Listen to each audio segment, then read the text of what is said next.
Shalom.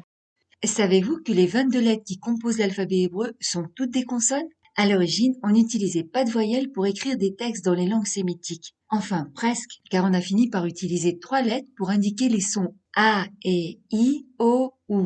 Nous allons voir cela. Mais avant, laissez-moi vous rappeler le rôle des consonnes et des voyelles. Les consonnes sont constituées de lettres qui créent des sons par le jeu de la bouche. En pinçant les lèvres, par exemple, pour le P, ou en collant la langue sur le palais, par exemple, pour le T. On appelle ces sons des consonances. Consonance égale consonne. Alors que les voyelles sont les sons en provenance des cordes vocales. Elles aussi produisent un son différent qui est lié à l'ouverture de la bouche.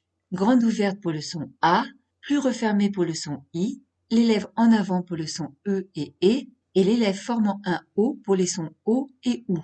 Par contre, pour les voyelles, la bouche doit être ouverte et rien ne doit empêcher l'air de passer, car les sons émis viennent directement des cordes vocales. C'est pour cela que les voyelles produisent des vocalises. Vocalisation égale voyelle. Donc, les consonnes émettent des petits sons tels que te, se, peut, re, que, etc. Elles retiennent l'air d'une manière ou d'une autre pour émettre des effets sonores. On dit qu'elles portent les voyelles, qui elles, au contraire, ont besoin de libérer l'air pour pouvoir émettre un son.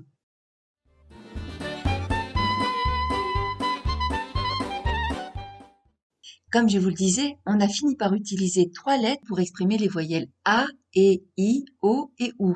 On nomme ces lettres les mater lectionis ou les matresses lectionis. En latin, cette appellation signifie littéralement mère de lecture. Ces 3 lettres sont donc à la fois consonnes et voyelles. Il s'agit des lettres He, Vav et Yud. Le He est utilisé en fin de mot. Le plus souvent, il sert de son A, mais il peut aussi introduire les sons E, O et même OU. Le vav à l'origine produisait un son wa, et c'est d'ailleurs toujours le cas dans la langue arabe. De ce fait, le mot yom se lisait plutôt yaom.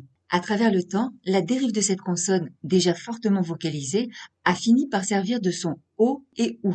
Et enfin, le yud, qui produit des sons ye, son dans lequel on entend un léger i, a fini par servir de mater lectionis pour indiquer le son i.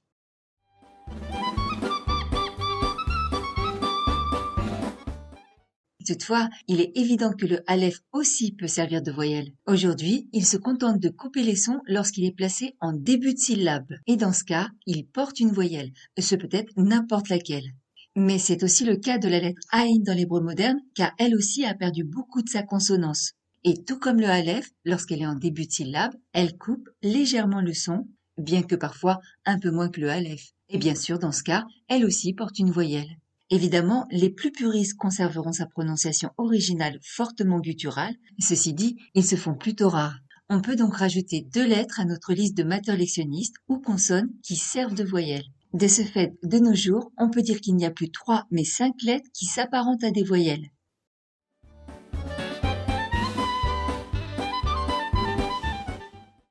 Il existe donc plusieurs modes d'écriture. L'écriture avec l'ajout des mater-lectionnistes et l'écriture sans cet ajout. Ainsi, on peut écrire le nom David sans cet ajout ou avec cet ajout.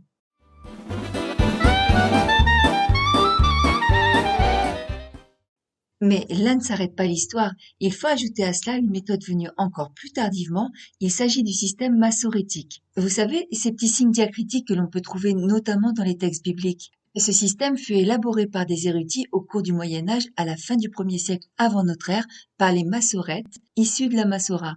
Massora qui signifie littéralement tradition. Il s'agit juste d'ajouter des petits points ou mini-traits d'accentuation au-dessus, au-dessous et à côté des lettres. Notez d'ores et déjà qu'on utilise plusieurs signes pour une même voyelle. La raison à cela est qu'il existe des différences de prononciation. Mais nous n'allons pas nous encombrer avec ces différences qui ne sont plus vraiment en usage, sauf toujours pour des puristes, bien entendu. Ainsi, pour la voyelle A, on peut utiliser 3 signes, le kamat, le patar et le rataf patar. Donc, lorsque vous rencontrerez l'un de ces 3 signes, vous saurez qu'il s'agit d'un son A. Bon, bien sûr, la tradition aime compliquer les choses, et justement, il existe une exception pour le kamat. Dans certains cas relativement rares, il se prononce O. Ceci dit, nous ne rentrerons pas dans trop d'explications ici, et c'est juste une information à noter dans le coin de votre mémoire. La voyelle E, qui parfois se prononce E et parfois E, s'écrit avec 3 signes, le tséré, le ségol et le rataf ségol. Le tséré s'écrit avec 2 points au-dessus de la lettre, le ségol avec 3 points en forme de triangle, et le Ratafségol avec 2 points suivis des 3 points en forme de triangle. La voyelle I s'écrit avec un signe, le ririk. Il s'agit d'un point en dessous de la lettre, mais elle peut parfois être accompagnée de sa mater lectionis, on la nomme ririkyud. Idem avec la voyelle O, le cholam s'écrit avec un point au-dessus de la lettre, mais peut aussi parfois être accompagné de sa mater lectionis, le cholam vav. Et comme nous l'avons déjà vu, il arrive parfois que le kamat serve aussi de voyelle O. Et justement, il y a encore le Rataf Kamat qui s'écrit avec 2 points suivis d'un Kamat. Cela fait donc 4 façons différentes d'écrire la voyelle O. La voyelle OU s'écrit de 2 façons.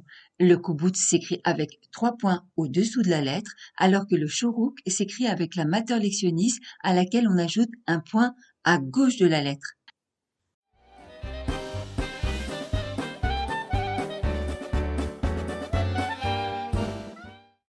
Le Sheva, qui s'écrit avec 2 points comme ceci, est un peu particulier. Il est censé indiquer une absence de voyelle. Mais comme en début de mot, c'est souvent peu esthétique, on le prononce tout de même. Dans ce cas, il émet un son « et ». Exemple avec le mot « bécédaire », on le prononce parce que le bet est en début de mot. Et c'est aussi le cas lorsqu'il débute une syllabe. Exemple avec le mot « témaréri », le mot contient 4 syllabes « témaréri ». Le Sheva sous le resh est en début de syllabe, donc on le prononce. Cela dit, c'est plutôt rare de rencontrer un Sheva en début de syllabe au milieu d'un mot. Et d'ailleurs, pour ce mot en particulier, ce n'est pas la seule raison. Car en effet, il se prononce aussi du fait d'être sous la première lettre de 2 lettres identiques. Effectivement, lorsque le Sheva s'inscrit sous la première lettre de 2 lettres identiques, il se prononce. Encore une situation. Lorsque 2 Shevas se suivent, le premier est silencieux et le deuxième est prononcé. Pourquoi? Eh bien, tout simplement parce que le premier a pour fonction de fermer une syllabe, alors que le second ouvre la prochaine syllabe. Exemple avec le mot misderon. Le premier Sheva ne se prononce pas, alors que le suivant, qui débute une syllabe, se prononce. En revanche, le Sheva est silencieux lorsqu'il ferme une syllabe. Exemple avec le mot hamtsa'a. Le mot est composé de 3 syllabes, ham, tsa et a. Le Sheva sous le même est silencieux car il ferme la syllabe ham. Ou encore avec le mot talmid, où le Sheva sous le lamed ferme la syllabe tal. Dans ce cas, on ne le prononce pas. Et cette leçon est relativement complète, mais vous pouvez aller plus loin en vous inscrivant à notre formation en ligne et vous verrez, elle vaut le détour. C'est une formation très riche, facile et surtout très rapide. Voilà, c'est fini. Alors, si vous avez apprécié, n'oubliez pas de mettre plein de petits pouces et surtout, pensez à vous abonner et à cliquer sur la petite cloche pour être informé de la dernière vidéo. Bye bye!